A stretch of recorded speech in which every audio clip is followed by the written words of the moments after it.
fourth of my brothers will talk about the Claretian Congregation, our congregation.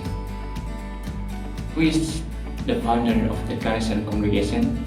So we will talk about it completely for you. The founder of Claretian Congregation is Saint Anthony Mary Claret. He was born in Jaén, in the province of Barcelona, Spain, on December 23, 1807. He was the fifth of the 11 children of Juan and Josefa Claret. Before becoming a missionary, Claret wished to become a Carthusian monk, but finally he entered to the diocesan seminary at Vic in 1829 and was ordained on June 13, 1835. The missionary work strongly appealed to him, so he proceeded to Rome. There he entered to the Jesuit novitiate, but he had to leave it because he was sick. He then returned to Spain and exercised his pastoral ministry at Philandra. He traveled from one mission to the next on foot. He drew people there from miles around. He would spend long hours in confessional also. In 1848, Claret's life was threatened by anti-clerical enemies, and he was sent to the Canary Islands. His mission were so very well attended that he often preached in front of the church. Pope Pius IX at their request, the Spanish crown Isabel II appointed him to be Archbishop of Santiago, Cuba in 1849. He was consecrated at Vic in October 1815. In February 1857, Claret was recalled to Spain by Queen Isabel II, who made him become her confessor father. In 1868, a new revelation enthroned the queen and sent her with her family into exile. Claret's life was also in danger, so he accompanied her to France. This gave him the opportunity to preach the gospel in Paris. He stayed with them for a while, then went to Rome and received by Pope Pius IX. In 1869, he went to Rome to prepare for the First Vatican Council. Owing to falling health, he withdrew to Praga convent in the French Pyrenees, where he was still harassed by his Spanish enemies. Shortly afterwards, he retired to the Claretian Abbey at Frankfurt, Narbonne, southern France,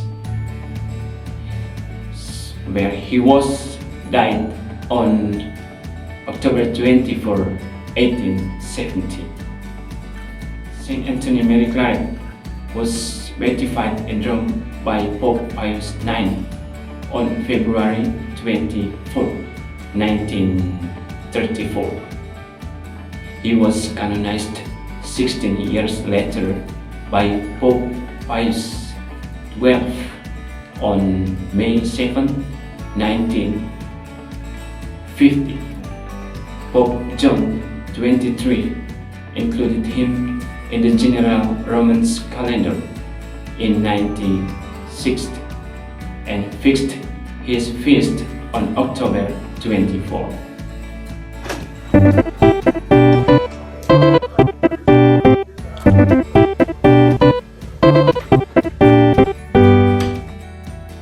I would like like to continue with the foundation of our congregation. And you know, this is the most important point of missionary life, or Claretian missionaries should know about this. And so I would like to begin with the context of the foundation of congregation, especially talking about Spain, because you know Spain is the place or a country in which our congregation was born. Yes, Spain on that time, on 18th century, is made of so many crises, especially about the religion and also politics. So because of this crisis, servant of God like priest, brother, bishop, and so on couldn't proclaim the gospel of God. So yes, people of God thirst and also need the serving of them. That's why our founder Sinang Sunime declared aware of this situation, and on July 1949 he called his 5 co-workers, and they are very close, to begin like discernment to solve these problems. And they begin a simple retreat in seminary in Big Spain, and this retreat was held about a week. And at the end of this retreat, they make the greatest works of their missionary journey, and they found our congregation. That on the date of July 16, 1849. And I myself find like our congregation was born amid of crisis, and after that still struggle how to still exist, and was on the time of the civil war in 20th centuries. This was expelled to Frank out of Spain, but they still exist. And this time, our current era, our congregation still exists.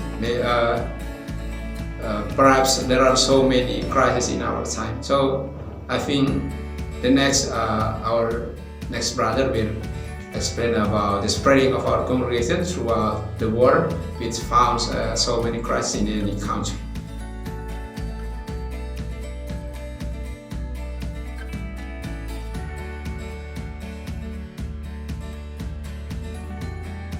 The Claretian Congregation is present in 70 countries, spread over 5 continents. Indonesia is one of them. The congregation of Claretian missionaries quickly spread to various countries of the world. Countries such as Kenya, Mozambique, Sri Lanka, Indonesia, India, Philippines, Vietnam, Taiwan, and several countries spread across the African and Asian continents receive special attention because they are new fields for the growth of missionary vocations. In Europe, the Claretian still shows its existence in Spain, Portugal, Germany, and several developed countries in Europe, while in Latin America, the Claretian continues to grow in Colombia, Venezuela, Brazil, Argentina, and several other countries. Back in the Asia region, we find the presence of Claretians in Indonesia. In Indonesia, Claretian missionaries are present in Yogyakarta, Jakarta, East Nusa Tenggara, Kalimantan, Sumatra, and Sulawesi. The map of the ministry of the Claretian missionaries is generally quite even in these provinces. The Claretians also continue to spread their wings to new areas to actualize their identity as servants of the world who serve with the spirituality of Mary's heart.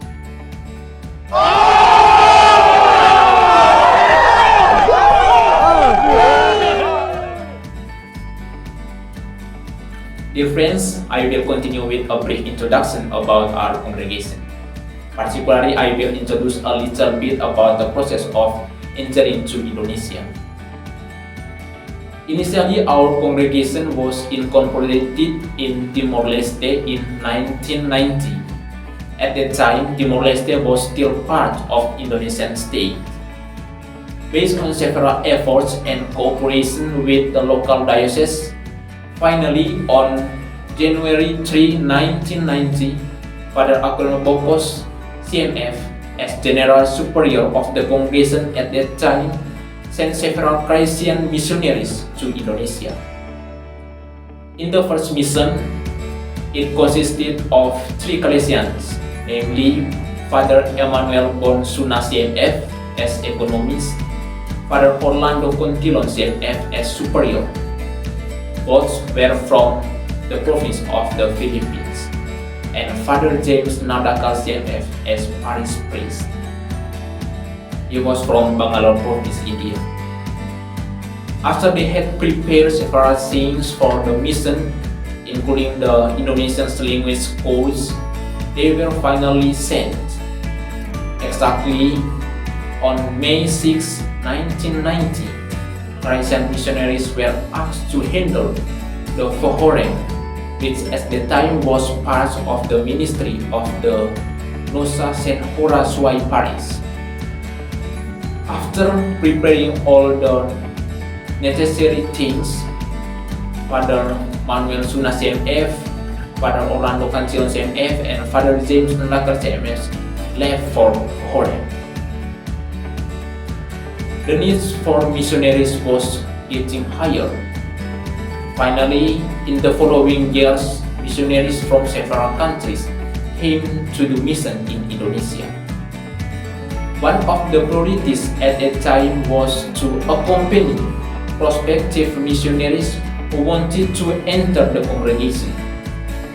So at the beginning of the 1991-1992 academic year, the candidates attended the education in Kupang and lived at Seminary St. Michael, belongs to the local diocese. Because calling to the congregation keep increasing, in February 1992, the Claretian Seminary Formation House for Claretian candidates began to be built in Kupang and was inaugurated on October 24, 1993 by the Archbishop of Kupang, Monsignor Gregorio Montero, SVD. In the following year, the development of the mission continued to experience progressively. Finally, until now, the Claretian mission has spread to several islands in Indonesia, such as Java, Sulawesi, Kalimantan, Flores, Timor Islands, and also in several places in Timor-Leste. Oh my God! Wow!